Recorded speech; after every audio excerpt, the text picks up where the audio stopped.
In this video, I will provide a brief overview of the main topics covered during the course, so that we can reflect on where we started and where we are now. We hope that over the last weeks you have discovered lots of new ideas, concepts, tools and activities for the future classroom, and that you will now have a clearer idea of how your future classroom could look like. So let's do a quick run through of the key areas covered. Module 1 was an exciting one, with lots of ideas and inspiring thoughts shared by many of you about why and how we should change our classrooms. I think a key idea here that links into the question of why we should change our classrooms is the fact that we have seen very little change in how we organize our classrooms and how we teach and learn, while at the same time there have been massive changes to our daily lives and our workplaces. The limited change in classrooms over the last century was really highlighted by many of your pictures and drawings shared in this module, which showed very traditional classroom setups where all the students sat in rows. Theodora Glaraki's picture, such as this one here, of her classroom in Greece was only one of many examples that you shared. We also explored how we should be changing classrooms, and based on your responses, the tour of the Future Classroom Lab in Brussels seemed to offer lots of inspiration and many ideas for your own classrooms. It was amazing to see that some of you, after visiting the Future Classroom Lab, have already managed to adopt many of the ideas. Ayana Blazic from Croatia provided us with an inspiring webinar of how she managed to achieve this, but it was also great to see plans for new kinds of classrooms, such as Liboria's Classroom 3.0, which you can see here, in Italy, which she suggested would open with the new school year.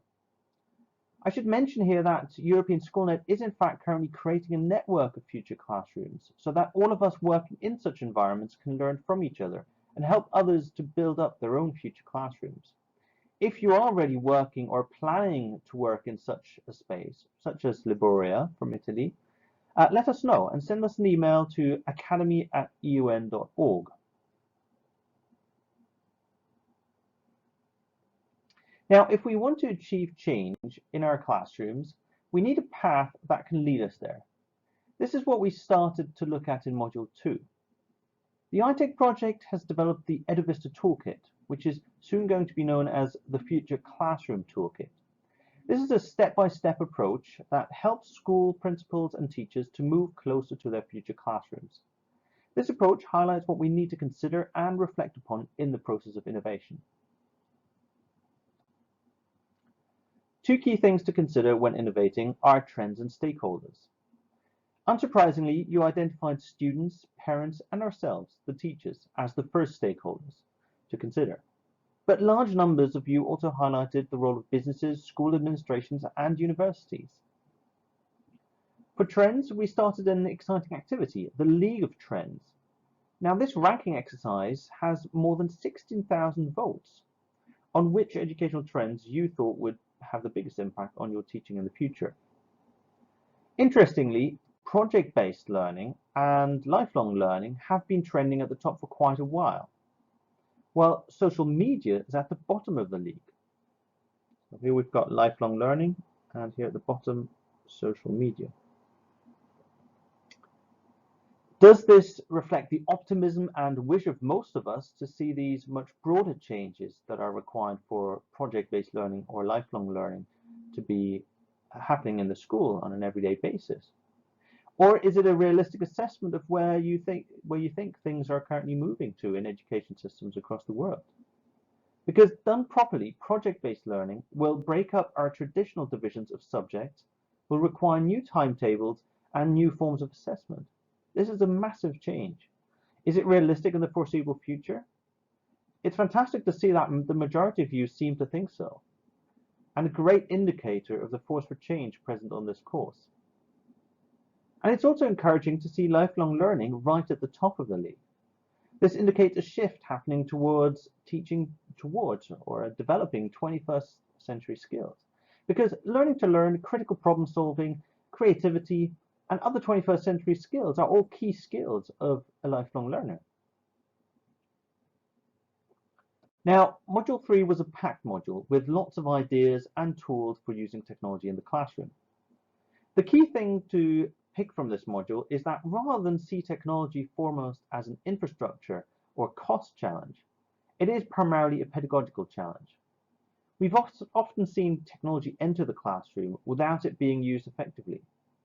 We therefore need to think about how we want to use technology for teaching and learning before anything else and before the technology actually arrives in our classrooms.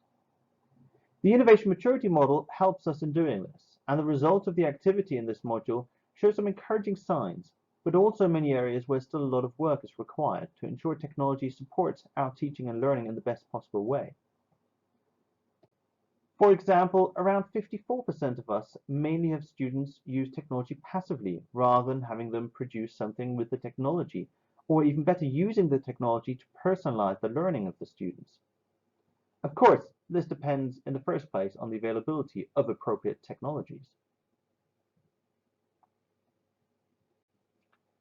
When we explored the 21st century skill of collaboration in more detail as part of this module, Deirdre's critical analysis of how we organize collaboration seemed to have had a big impact on many of you, resulting in real reflection of our current practices that just having students work in groups or pairs is not enough for true collaboration happening in the classroom. And this picture of the Simpson signifies that quite nicely. Now, in Module 4 and 5, things became a bit more technical, and we started the process of preparing things for the final activity in this course, which is in this module, Module 6. We returned to the ITEC process of a step-by-step innovation path, and we introduced learning activities and learning stories. To summarize these key ITEC concepts, future classroom scenarios provide a general vision of how we want to organize our teaching and learning. Learning activities provide concrete but context-independent ideas that can support this vision. And learning stories offer the practical context for a set of learning activities that realize the identified vision. As part of this, together we created a large library of activities that support the flipped classroom scenario, which is definitely worth revisiting at some stage because of the great ideas there. Learning stories are still being prepared by you, and we are very excited to see all your great ideas and the learning of this course come together in them. We also hope that you will all take the peer review activity in the final module, Module 6, very seriously, because we rely very much on your integrity and professionalism for this. So good luck with the final stages of the course, and enjoy.